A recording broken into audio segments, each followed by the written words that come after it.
La parole de Dieu dans Jean 3,16 nous dit « Car Dieu a tant aimé le monde qu'il a donné son Fils unique, afin que quiconque croit en lui ne périsse pas, mais qu'il ait la vie éternelle. » En ces moments que nous célébrons la Pâque, je veux juste vous inviter à méditer en ce qui s'est passé dans cet événement et ne pas le prendre à la légère. C'est pas quelque chose que nous sommes familiers, donc chaque année c'est la même chose. Non, mais nous devons vraiment méditer sur l'amour de Dieu.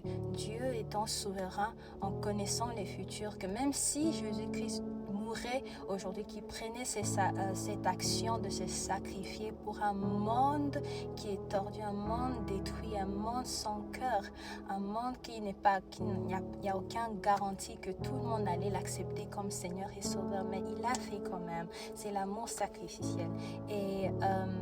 Et en connaissant aussi qu'il y avait des gens, quand Jésus était encore ici dans le monde, étant homme, il était rejeté, il était repoussé, il était insulté, il était torturé, mais il a pris cette décision de mourir à la croix pour nous. Il n'était pas content de nous dire « Oh, je vais aller à la croix et tout », mais c'est là, il a dit à Dieu le Père que donc je prends cette coupe, je ne veux pas, mais il a dit que ta volonté soit faite et non la mienne.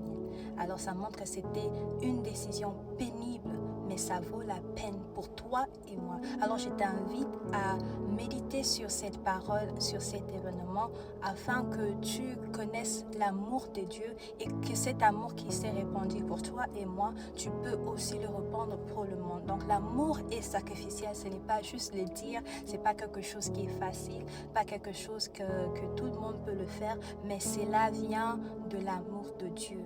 Alors, si tu ne connais pas Jésus comme Seigneur et Sauveur, je t'invite de l'accepter comme Seigneur et Sauveur et ta vie sera transformée. Oui, ça ne sera pas facile. Avec Dieu, quand il t'utilise, quand tu vis pour lui, tu vivras sa gloire éternellement. Pas comme le diable qui utilise les gens et les rejette, mais Dieu, quand il t'utilise, c'est pour que tu partages, tu prends part de cette gloire éternelle avec lui. Alors, fêtez bien cette Pâque et que Dieu vous bénisse abondamment.